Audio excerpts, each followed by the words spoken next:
Hey everybody, welcome to Zinni 62 on YouTube and Oakland News Now and all the platforms in the Zinni 62 Media Network. And without any further ado, it is my sincere pleasure to introduce Oakland Athletics President Dave Kaval. Dave, welcome to the program. How are you doing? Thanks for having me. It's an exciting time. We're right in the middle of our sprint season, and obviously we're moving forward with our waterfront ballpark, so it's great to be here.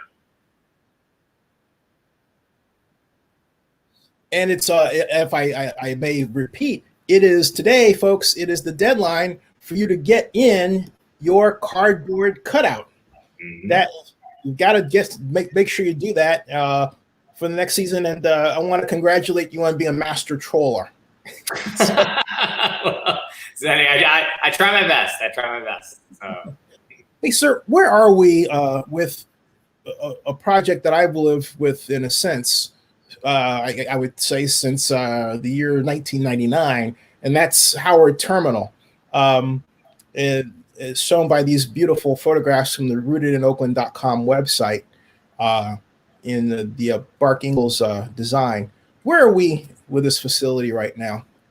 Well, we're farther along than we've ever been as an organization in terms of bringing a privately financed ballpark to Oakland, to the waterfront.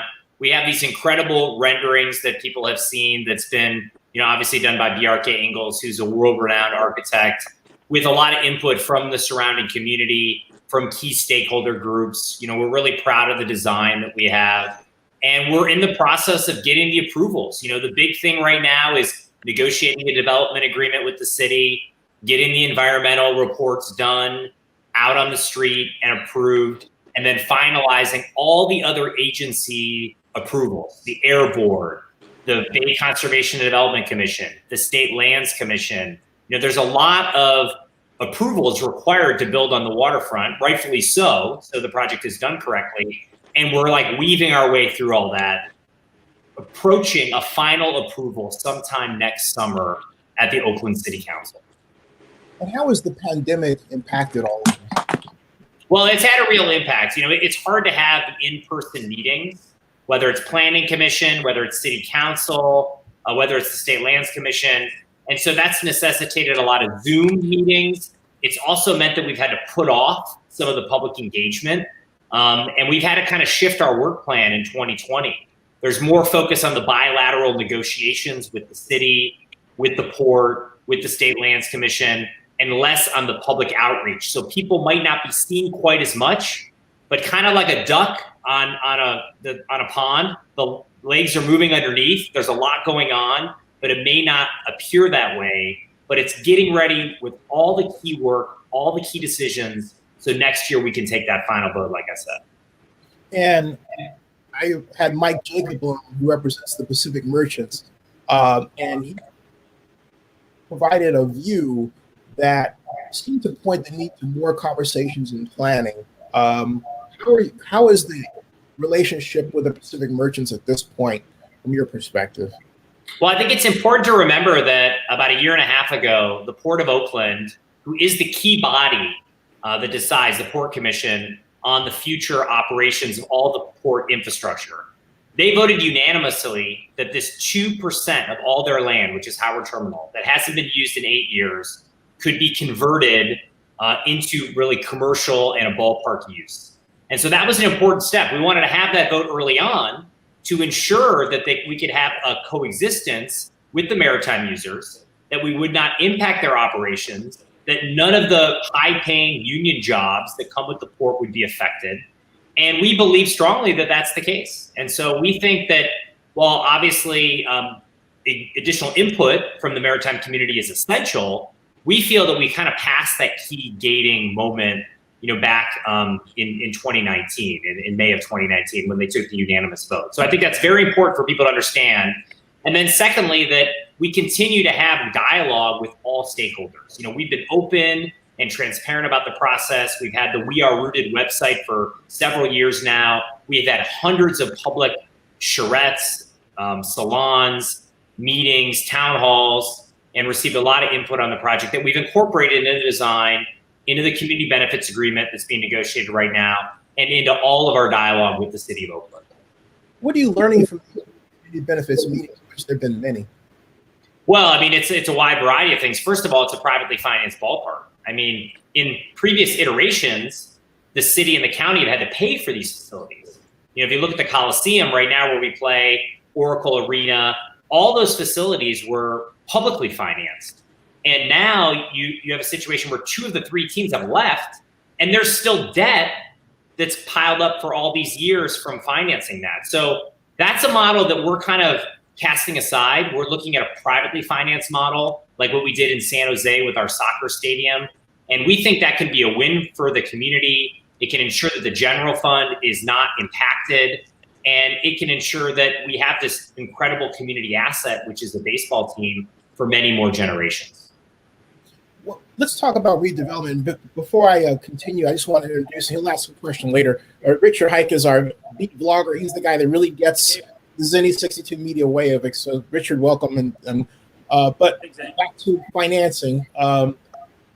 Redevelopment has been at the focus of this, and contrary to this national view that there's, quote, no money in Oakland, the redevelopment law paves the way for what would seem to be an adequate level of financing. Can you talk more about that? Because I've tried to talk about it candidly with the city, and not from an antagonistic standpoint, to be clear, just in terms of mechanisms and models and everything, and they are mum publicly. Behind the scenes, they talk a great deal.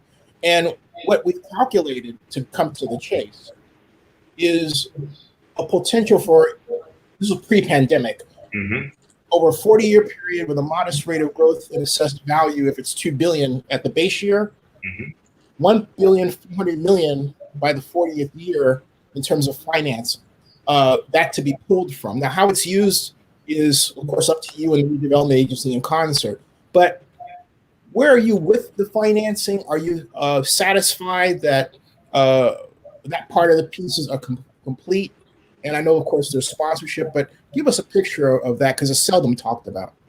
Well, I think it's important to understand that the ballpark is completely privately financed. So the A's are going to come up with the hundreds of millions of dollars necessary for that. And that's never been done in Oakland on any facility. That is a huge part of this. I know we talk about it all the time, but I think it is something that's really important for folks to understand. The exciting part is that the project, the ballpark, the associated commercial development, retail, the areas for small business, the housing, all of that generates tax revenue for the city and the county and the state. And those tax revenues, it's called but-for tax revenue. It's tax revenue that would exist only if there was this project built. That money can be channeled back to pay for things in Oakland. And that can be really beneficial. That can obviously help with things like sea level rise. It can help with railroad safety in and around Jack London Square. It can help with transportation improvements. And it can help with air quality. So these are the types of things that can come with a project like this. The community benefits on top of the fact that we're building this incredibly iconic privately financed stadium that I think people hopefully will learn more about through this process and be able to say, hey, that's something we want to get behind. Like, this is an opportunity that only rarely comes about. You need a mega project like this to generate those tax dollars that the city can use as it sees fits. And if it doesn't have that, the city's going to be at a shortage. And you're going to have the budget deficits that you see right now, and the city cutting back on social services and things like that. And no one wants that. That's in no one's interest. That doesn't help Oakland or anything like that. So I think you bring up a great point. We got state legislation. Nancy Skinner sponsored a bill, SB 293, to have a specific infrastructure financing district for either Howard Terminal or anywhere else in Oakland. This is a vehicle that could be used on other projects.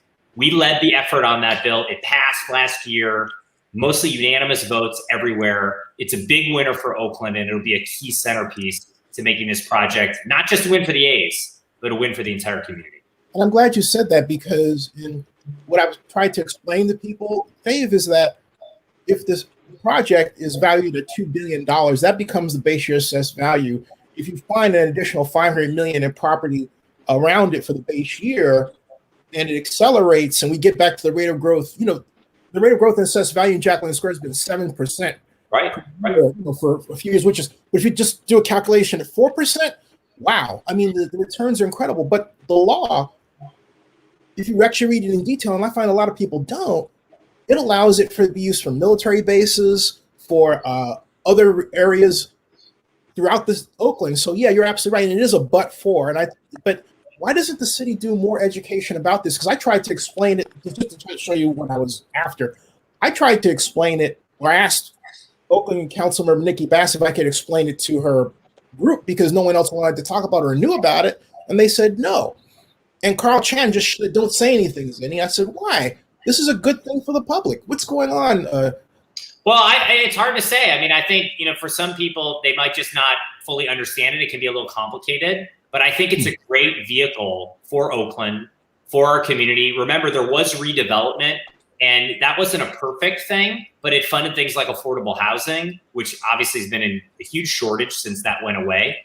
And so I think there are ways to use this legislation that really came completely out of our ballpark effort to help Oakland, not only for our project, but to usher in many other positive projects that will all come with community benefits, that will all create revenue streams that can support local nonprofits, help with air quality, help with public health, all the things that the city needs. Because the city of Oakland has a real challenge. It doesn't have enough revenue to support the city and social services that are required of the community. And that gap needs to be filled. And the only way that can be filled is with economic development.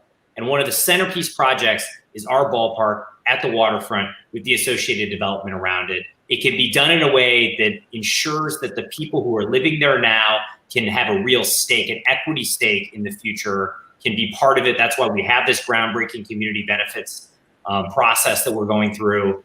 So I think, we're doing a lot of things right. We're listening. We're ensuring that, people feel like they have a real seat at the table.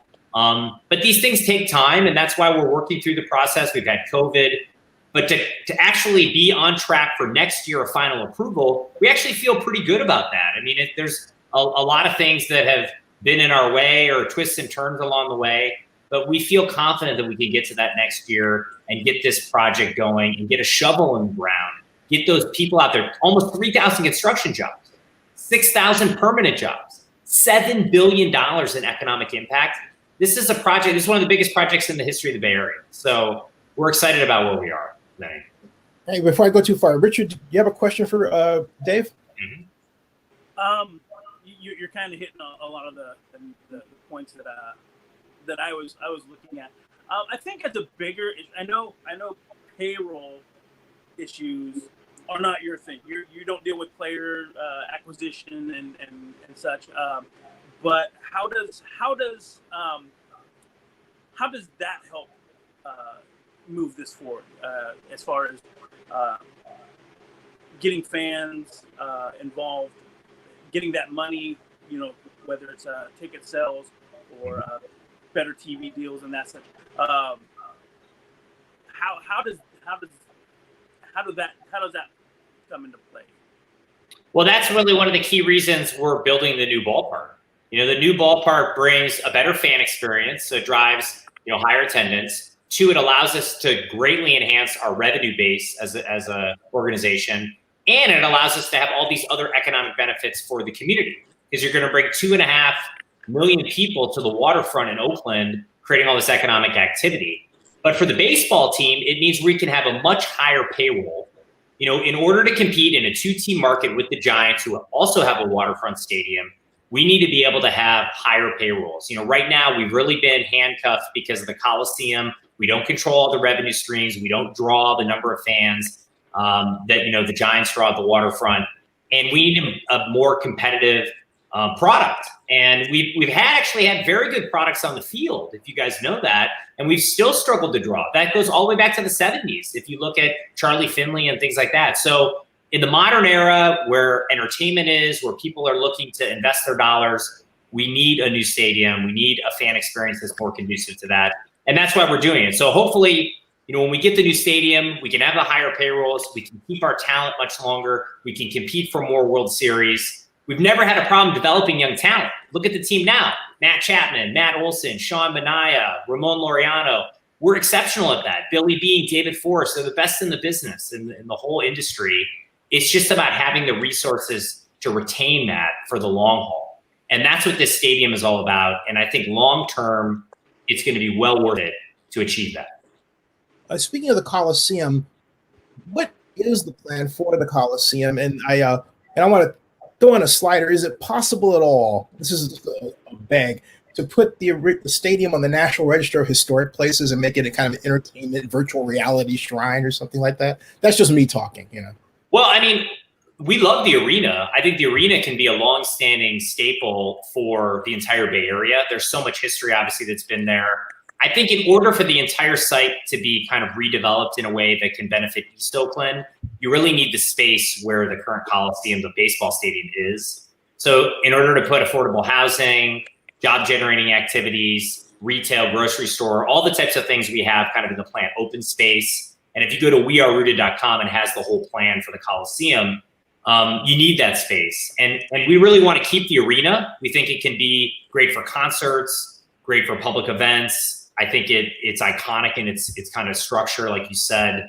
But we think the whole site can be redeveloped once we move to the waterfront. And we have a plan to do that. And we're working closely with the city on that and to ensure that we have a community benefits agreement. We already transacted with the county. We're working now with the city on their side. And hopefully we can bring benefits to East Oakland in an authentic way. And that's why we've reached out to the faith-based community. We've reached out to a lot of the local businesses, whether it's commercial, industrial, residential, to ensure that whatever we do on that site, it's such a big amount of land, 140 acres, it can be done in a responsible fashion and in a way that really helps everyone who's there. So that's a big piece of this. And we want to do everything we can to to really honor East Oakland. You know, we've been there longer almost than any business, like 55 years. So when you think about what could be done there, I mean, you have this incredible, like keeping the field and having it as a urban youth academy for young baseball players or maybe even soccer players in East Oakland to develop and have a safe place to be. How amazing would that be? I mean, those are the types of things that we're looking at with the site, having job generating activities and, even skills training centers, like all these things that are needed right there in the heart of East Oakland is something that we're trying to advance for. In terms of also the site itself, are you having in mind a type of baseball village financing model that would involve resale of land at the Coliseum that would help finance the ballpark at Howard Terminal? That seemed to be the way I was thinking, but I haven't had a lot of people have talked about that, Zenny. That's really they're two separate projects. Like we have our waterfront ballpark project. We have the EIR moving forward on that. We have the approvals that we're going for. And then separately, we have an effort in East Oakland to ensure that, that is respected and that is developed in an appropriate way. So they're two separate projects. They exist in their own worlds. We have different legal teams, different teams working on them. And our priority right now is to get the approvals for the waterfront. And that's the key, getting that done by next summer, knowing that we have the green light from the city, getting the EIR, the Environmental Impact Report, certified so that all the final approvals can come from that, from the port, from the State Lands Commission, from the state, and we can actually get a shovel in the ground. So that's really our number one focus, because keep in mind, we still have to play at the Coliseum until we move. So it's hard to do the full scale redevelopment or some of the things. So that's gonna kind of be a secondary thing, but it is something that is still quite important. Because keep in mind, the current JPA is really hemorrhaging cash. Don't forget that. So the entity itself, it's this quasi-government organization. It's got county, it's got the city, it's got independent third-party folks like Ignacio de la Fuente on there. And they're looking at huge deficits, tens of millions of dollars a year that could be used in the general fund for both the county and the city. And so one of the benefits of us buying or transacting with them is that we take that burden off their hands. And so that's another benefit that we bring to the table there that hopefully people will see as a positive in terms of supporting that effort. Is that to say that also such a deal will help, for want of a better term, absolve the debts from both the Raiders and the Warriors deals that are outstanding? Yeah, the money we basically have put forward, $85 million for just the county portion, it basically pays off the other team's debt. If you take a step back, there were three teams at the Coliseum. If you would have thought that 2 out of the 3 left and the final team was going to pay off the debt of the other teams, we're paying off their mortgage, and there would be people in Oakland who were against that concept, that's kind of shocking. This is a very fiscally prudent move. And obviously, it's also important to understand that the Oakland Alameda Coliseum, the city's portion, was on the market for almost 6 months through the Surplus Lands Act. That was a public open process. Anyone could have bid on that, and they had one bidder and it fell through. So this is not something that is being done without public transparency, openness, the ability to have other bidders. Like, all those things are happening. And I think it's important for people to understand really where the process is and what's happening on that site. Is there, just also to make sure that everybody understands, two projects are separate. You're not using the baseball village concept at all for one to finance, for the Coliseum to finance Howard Turner. Not that there's anything wrong with that, because I personally thought it was genius. They're totally separate. They're totally separate. They stand on their own 2 feet. They're separate projects. Yeah. So, like, I think I've heard that out there, or it's been in articles, but no, they're totally separate. Okay, cool. I'm glad I got that out of the way. Yeah. And moving forward, the Sierra Club issue, is that resolved now? And I asked that painingly because I object to the Sierra Club involving itself in Oakland's economic development. That's just me. Okay. Well, I mean, they've sent a letter, obviously, opposing what we're doing. It was disappointing to see that, because we actually took Igor, who's the head guy for Alameda County. We interacted with him several times. Me and Taj Tashombe, our head of government affairs, we took him out to the site. We explained all the environmental benefits of what we're doing, improving the site for sea level rise, providing 18 acres of public open space, improving the air quality of West Oakland. Like, all these things that are just, I mean, kind of incredible. I mean, right now, it's just a parking lot, and it's basically it's almost never used. And now we get this huge, like, positive transformation. And for some reason, they are against it. So we were disappointed to see that. I thought many of their statements were just reckless, to be honest with you. And I used that word choice very carefully, because they really were reckless and they were incorrect. And they said things like we were trying to get a CEQA exemption, which is the California Environmental Quality Act. That is not true. We've gone through a full CEQA process. We've done everything like top of the top in terms of that. We've held ourselves to the highest standards for greenhouse gas neutrality, local offsets, all these different types of things that have never really been done on a project at this scale. So we're hopeful that they rescind the letter, that they kind of look at this again and realize the benefits of this and understand what this can mean for Oakland. And also, like, one of their arguments was all around that this was going to negatively impact the port. There is no data in terms of independent studies, in terms of the Port Commission, which has the legislative authority to govern the port. Nothing has indicated that there will be any impact on us using this 2% of all port property for a ballpark and associated development on the port itself, on the ILWU jobs, on the shipping, on anything, that the engine that the Oakland port will provide. The two can be completely complementary. We can exist in a very positive way, coexist. And I think they're kind of conflating two issues that really have nothing to do with each other. So that's really important for people to understand that, because one of our guiding principles is to ensure that the port continues to thrive. It's interesting that people don't understand how perhaps the whole project works, because when I hear you talk about it, I think of the fact that there's going to be such a large redevelopment throw-off because of its privately financed, as opposed to if the A's had not owned the stadium, for example, okay? And then on top of that, there's a nice little redevelopment calculation called unsecured property. There's, boats and cars and on port land in the Port of Oakland.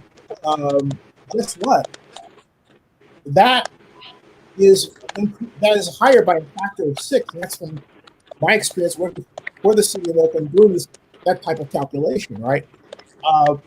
So you can actually repair environmental issues with that revenue draw from redevelopment from TIF, right?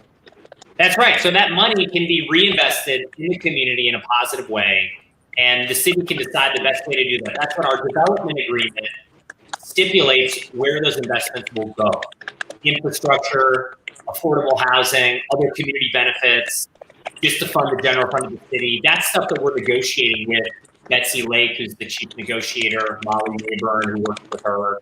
And obviously we're keeping the council members like Council President Kaplan, the mayor, everyone abreast of the situation.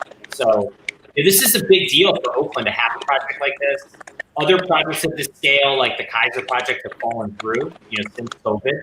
And so we're hopeful that the city will continue to invest the time and resources to get to a positive outcome, because these are the types of investments, foundational investments in Oakland, that will ensure that the community can have the resources it needs to be successful for the next generation, that these investments are made. And the fact that they can be done privately, that's very unusual. And so it's something that, we're really excited about. And hey, can you repeat that one part about being successful? It kind of winked out a little bit. That was a little data quirk. I want to make sure people get that. Can you repeat that, please? About, the city? Yeah, so I mean, basically the city itself, to ensure that it can actually thrive and it can have the revenue streams necessary for its long-term success, this project can do that. It can actually unlock all that potential, and then it'll create other opportunities on top of it. And that's, I think, the part that's really exciting for us. I think it'd be exciting for Oakland residents and citizens to know that that's going to happen, and can happen in a responsible way, that we can do this while still preserving the unique culture of Oakland, especially in West Oakland, the communities that are there, to do it in a way where, we have a race and equity lens to ensure that the people in Oakland, in West Oakland, are benefiting from this project. That's super important. And that's groundbreaking stuff that has not been done before. And we're really thrilled to be leading a project like that with the city, with the port, to have those types of results. And as we lead to close, I just want to focus on East Oakland, because there's been talk that there's some who fear that it's not going to be developed for the neighbors, that the Amtrak station will be gone, which I understand that is written, but I just know from experience, if there's another type of use that draws ridership, that thing is hard to rip out. It's just not going to go away. Where are you with East Oakland? And can you talk about that from the perspective of the people who express the fears that you're not going to address their needs? Well, I think that's a fair point. I think East Oakland, in many ways, has not been engaged properly in a lot of the development that has occurred. So, we've started almost 3.5 years ago, having the open meetings at the Coliseum, at the Metropolitan Golf Club, all around East Oakland, trying to ensure that people had a voice in this project. And what we heard is that people wanted public open space. They wanted a grocery store and a food desert, that they wanted job generating activities, that they wanted affordable housing. And so we said, hey, how can we create a very flexible master plan that can keep the arena, because we heard that people wanted to keep that arena, like it really means a lot to people, and still provide these other benefits. And that's what we put out. It's not a final thing. Obviously we still need to negotiate some of the community benefits along with the project in East Oakland, but I think we can do that in an authentic way. And I think when you think about the A's leading that as a community organization, as opposed to just a developer from the outside who really stands nothing to gain from Oakland other than just profits, it's important to understand, we're approaching this in a different lens. And we're hopeful that we can build the trust with people to achieve that and actually have a good outcome in the East as well. Oh, and regarding sponsorship, have you calculated how much sponsorships to expect? When I was doing my spreadsheets about it, I thought that the Warriors' success in landing tech sponsors created a model for the future that hadn't been tapped in properly, but I thought that your organization could do it very well at Howard Terminal. Where are you with that in terms of your thinking? We've engaged folks like Van Wagner, who actually do the, they're a former Billboard media company. They do the valuations. And so, yes, I think a waterfront stadium can bring with it huge opportunities for sponsorship dollars and, bringing dollars into Oakland and into the team in ways that we don't have now. And that helps with the private financing. It helps with offsetting other costs, and it just brings notoriety to the community. This will be an attraction.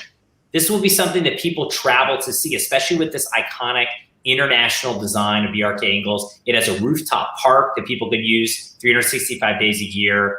I mean, this is something that is really going to help propel Oakland in the 21st century. One of the great investments and exciting opportunities not only for Oakland residents, but for people regionally to come in and spend dollars. That's really important when you think about its success and what it means for the team and what it means for everyone.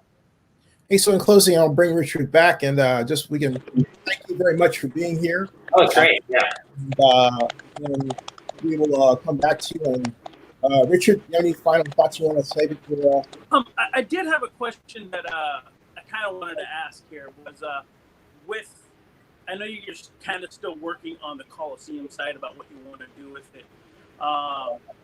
If something happened that allowed other sports to come back to Oakland, would you be open to using that land for sports use later? Say somebody wanted to come and help you develop it with a new stadium there. I mean, I've seen this with the NFL folks and Ray Bobbitt, who I've met with. So, I mean, I would say anything's possible. I'd never say never, in life. So I think that's certainly a possibility. It's certainly zoned to have athletic facilities. But I think it's important to remember that big NFL or MLB stadiums in that type of setting require lots of parking. And that means a lot of your developable real estate and areas where you can put housing, job-generating activities, grocery stores go away. It just ends up being a parking lot again. And I don't think that's necessarily ever really served East Oakland in an effective way. We've heard that from people loud and clear. Having a parking lot all these days just sitting there empty, there are better potential uses for it. So I think that's the challenge. Like, how do you make that work in a way that actually helps the local community? And we would welcome having that conversation with the local East Oakland stakeholders and residents to determine the best course of action. Hey, Dave, thank you very much. Thank you for having me. Yeah. Hey, stick around in the backstage, everybody. Folks, thank you for visiting. Share this around, and we'll be back later tonight because we have day 2 Zenny 62 Media Screen for the Democratic National Convention for the third time. So join us tonight at 6:45 p.m. Eastern. And Dave and Richard, stick around in the backstage, and we're in there.